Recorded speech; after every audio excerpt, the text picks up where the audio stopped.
Vielleicht hast du bereits bemerkt, dass in vielen Briefen oder auch E-Mails sehr viele Abkürzungen verwendet werden. Das Problem ist nur, diese Abkürzungen werden in kaum einem Deutschunterricht unterrichtet. In diesem Video erkläre ich euch daher diverse Abkürzungen, die sehr häufig auf der Arbeit, generell in E-Mails oder Briefen verwendet werden. Und da man Wortschatz am besten im Kontext lernt, habe ich euch eine fiktive E-Mail geschrieben, die sehr viele Abkürzungen enthält. Und diese schauen wir uns jetzt zusammen an. Wie ist dieses Video aufgebaut? Ich zeige euch immer einmal kurz die E-Mail und lese diese dann vor. Wenn ich den Text vorlese, dann lese ich natürlich immer die kompletten Wörter und nicht die Abkürzungen selber. Mit diesem Video kannst du dich selbst testen und schauen, wie viele der Abkürzungen du bereits verstehst. Und wenn du den neuen Wortschatz noch intensiver trainieren möchtest, dann werd gerne Mitglied. Alle Mitglieder erhalten nicht nur das Skript und eine Vokabelliste zu dem Video, sondern auch verschiedene Aufgaben, um den neuen Wortschatz zu trainieren. Und an alle neuen Gesichter herzlich willkommen. Ich bin Jule, zertifizierte Prüferin, Deutschlehrerin und Muttersprachlerin. Jetzt lass uns aber starten, los geht's!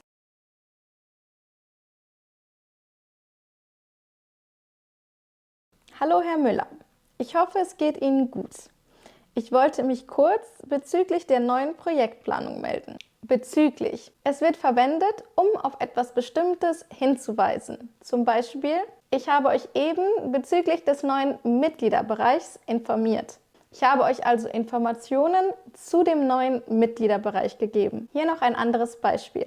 Bezüglich des neuen Projekts melde ich mich später nochmal bei dir.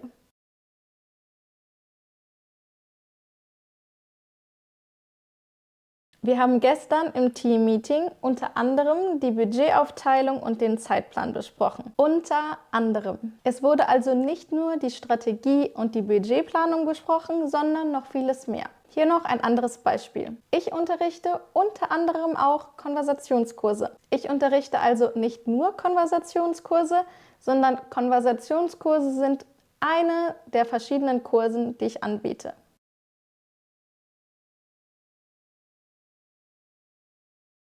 Zunächst möchte ich anmerken, dass die Kostenabrechnung, die wir bisher erstellt haben, meines Erachtens noch nicht final ist. Diese Abkürzung bedeutet meines Erachtens. Diese Abkürzung wird also verwendet, um seine eigene Meinung, seine Position oder auch seine Einschätzung zu einem bestimmten Thema zu verdeutlichen. Du kannst diesen Ausdruck auch sehr gut in einer Sprachprüfung verwenden. Zum Beispiel, meines Erachtens sollten wir uns schnell auf eine Idee einigen. Oder auch, meiner Einschätzung nach sollten wir uns schnell auf eine Idee einigen. Das ist deutlich formeller, als wenn du sagst, ich finde, wir sollen eine gemeinsame Idee auswählen.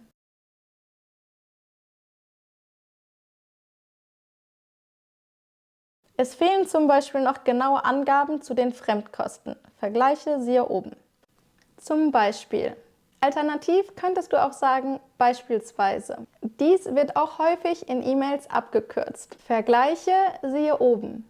Hier verstecken sich eigentlich zwei Abkürzungen. Einmal Vergleiche und einmal siehe oben. Die Abkürzung für Vergleiche weist darauf hin, dass man bestimmte Informationen vielleicht in einem anderen Textabschnitt, in einem anderen Dokument oder vielleicht auch in einem anderen Buch oder Zeitungsartikel etc. findet. Siehe oben ist hier jedoch ein bisschen spezifischer, denn es sagt uns, dass wir diese Informationen bereits oben in dem Text finden können. Wenn du sagen möchtest, dass bestimmte Informationen weiter unten in dem Text stehen, dann kannst du folgende Abkürzung verwenden. Siehe unten.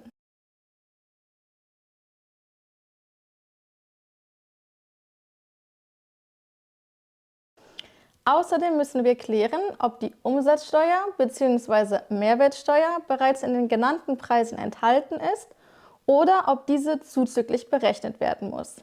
Beide Begriffe beziehen sich auf Steuern, die für bestimmte Waren oder Dienstleistungen erhoben werden. Wenn ihr beispielsweise bei mir einen Deutschkurs bucht, dann muss ich direkt 19% Umsatzsteuer zahlen. In Deutschland gibt es meiner Meinung nach generell sehr viele und zum Teil auch sehr hohe Steuersätze. Genauso wie Personen, die vielleicht bei einem Unternehmen angestellt sind, zahle ich natürlich auch zusätzlich noch Einkommenssteuer. Diese wird auch manchmal abgekürzt. Zuzüglich. In der E-Mail geht es also darum, dass nicht nur der Nettopreis bezahlt werden muss, sondern dass dazu noch die Steuern kommen. Die Abkürzung zuzüglich wird häufig im finanziellen Bereich benutzt, um zu zeigen, dass vielleicht noch bestimmte andere Kosten hinzukommen.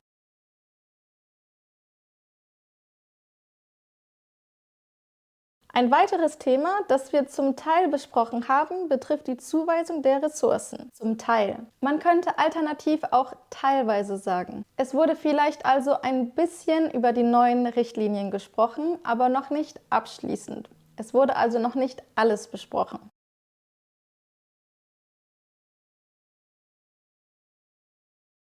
Hier gibt es noch keine Angaben, wer welche Aufgaben übernimmt. Keine Angabe.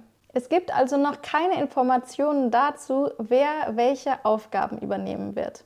Bitte verwechsel diese Abkürzung aber nicht mit der Abkürzung KA, die manchmal in Chats verwendet wird. Diese ist nämlich umgangssprachlich und steht für keine Ahnung. Eine Zeit lang war es sogar modern, dies in der mündlichen Sprache zu verwenden.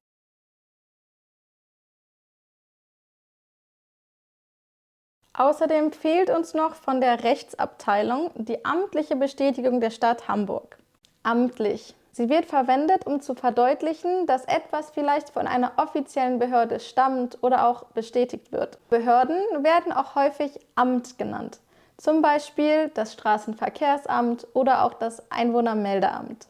Um sich auf das Visum zu bewerben, braucht Paula amtlich bestätigte Kopien ihrer Hochschulzeugnisse.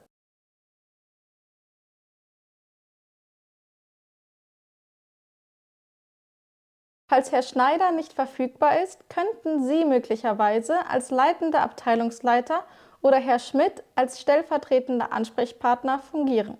Leitend und stellvertretend. Leitend bezieht sich auf eine Person, die beispielsweise in einer Führungsposition tätig ist, wie hier auch in der E-Mail, der leitende Abteilungsleiter. Die Abkürzung stellvertretend deutet darauf hin, dass jemand eine andere Person vielleicht in einer bestimmten Rolle oder auch Funktion vertritt. Zum Beispiel der stellvertretende Abteilungsleiter. Vielleicht ist der eigentliche Abteilungsleiter gerade im Urlaub, krank oder durch andere Gründe nicht verfügbar.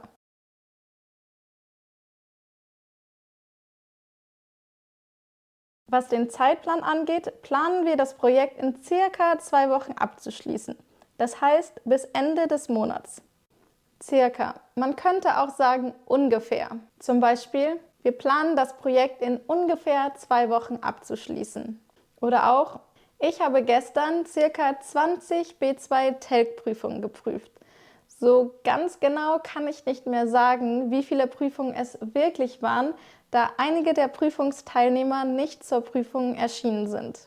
Das heißt, diese Abkürzung kannst du verwenden, wenn du vielleicht noch etwas erklären oder definieren willst oder wenn du noch ein paar extra Informationen geben möchtest.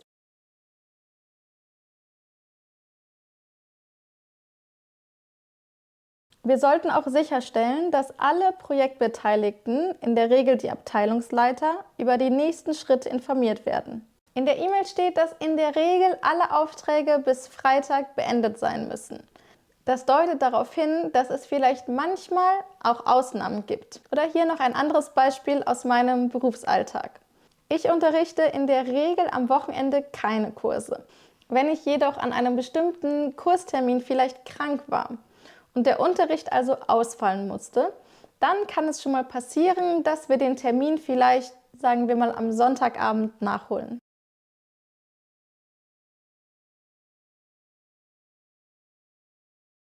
Da Frau Weber im Urlaub ist, schreibe ich Ihnen diese E-Mail in Vertretung und würde mich über eine zeitnahe Rückmeldung freuen. Dies steht für in Vertretung und bedeutet, dass jemand vielleicht für eine andere Person bestimmte Aufgaben oder vielleicht die Kommunikation übernimmt.